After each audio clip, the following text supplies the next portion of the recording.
Now to the news headlines. Federal government approves a third stanza of national anthem as a rise of nation. In Kano, Korean investors plan 4 new refineries in Nigeria, and the Nigerian Army probes alleged deviation of palliatives by Brigadier General. Now to the news in detail. The Federal Executive Council (FEC) has officially approved the use of the third stanza of the new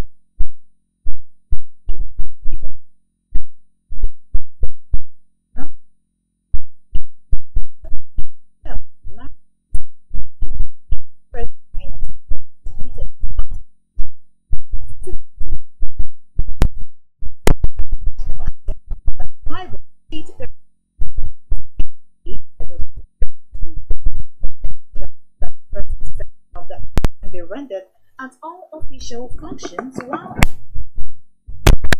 reserved for special occasions such as Independence Day, Democracy Day,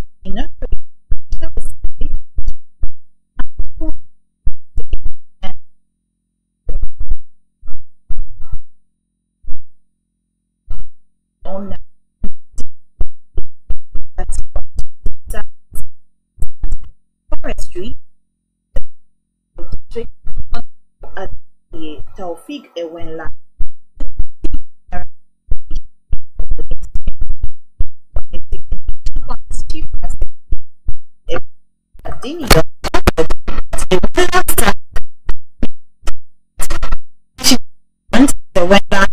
video to stop the operations over to accede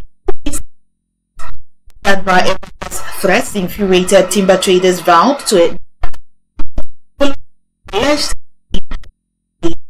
by the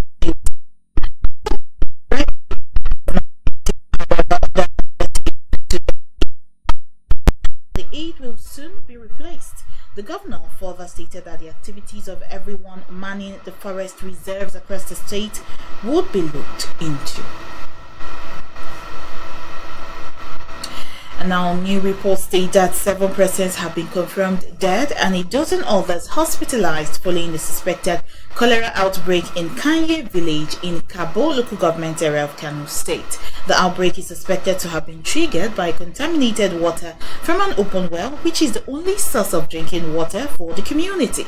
The well got polluted after heavy rains caused a nearby pond to overflow, spilling into the well. Villagers soon began to notice that those who consumed the water fell ill, and the first deaths were recorded shortly after. A chief sanitation officer in the area, Hafiz Ali Baba, confirmed the outbreak and said the authorities have warned the residents to stop using the well. Cholera outbreaks have become a recurring health challenge in Kano, particularly after flooding events. The State Ministry of Health attributed the outbreaks to heavy downpour that flooded and contaminated water sources, but assured that the wells have been disinfected.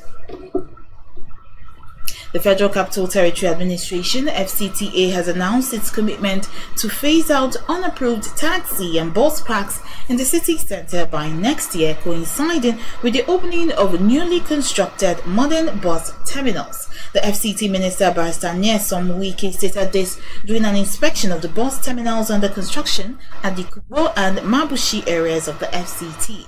Wike explained the importance of providing alternatives for commuters before cracking down on illegal park operators. He expressed satisfaction with the progress of the construction works and indicated that the contractors were optimistic about completing the projects ahead of the 15-month timeline, which was set to conclude in October 2025. Once they became operational, the minister said the existing unapproved parks will be phased out and buses and taxis will no longer be allowed to pick passengers on the street, instead directing all traffic to the designated terminals. And now a consortium of South Korean investors is set to build 4 refineries, each with a 100,000 barrel per day activity capacity in various parts of Nigeria. This was disclosed by the Minister of State for Petroleum Resources, Oil, Heineken Local Brewery, during the first summit organized by the Crude Oil Refineries Owners Association of Nigeria, held in Lagos on Tuesday. According to Lokobiri, the federal government was committed to attracting refinery investments by creating an open and conducive environment. He emphasized the importance of public-private partnerships as a means to drive development in the midstream and downstream sectors of the oil and gas industry. He also highlighted the government's approval for the South Korean consortium to establish the new refineries, although he did not disclose the consortium's name. Addressing the potential economic impact, Lokobiri said, "We will ensure the deregulation of the downstream sector is 100% and put in place as a necessary framework that will ease the impact on the poor masses." And the Nigerian Army has launched an investigation into the alleged diversion of palliatives meant for soldiers by a brigade general, or rather commander, in Kano State. The Director, Army Public Relations, Major General Nyesom Wike, stated this on Wednesday while reacting to media reports of the detention of ex-12 3 Brigade Commander in Kano, Brigadier General M.A. Sadiq, over alleged diversion of rice and illegal sale of government properties. He confirmed that Brigadier General M.A. Sadiq is currently undergoing investigation over administrative discrepancies while he was commander of 3 Brigade Nigerian Army. The statement, however, did not confirm his detention or otherwise, but added that the senior officer has been released of command, or rather relieved of command, to ensure a thorough investigation into the allegations against him. He further stressed that we guarantee that the process will be fair, impartial, and in line with our established procedures. Well, that's the size of our news here on Leadership TV. For more of our news stories, you can log into our website www.leadership.ng. Thanks for watching. Thank you for watching. For sponsorship and advert placements, please contact 080-3688-6158. Last Word Leadership Podcast Studio.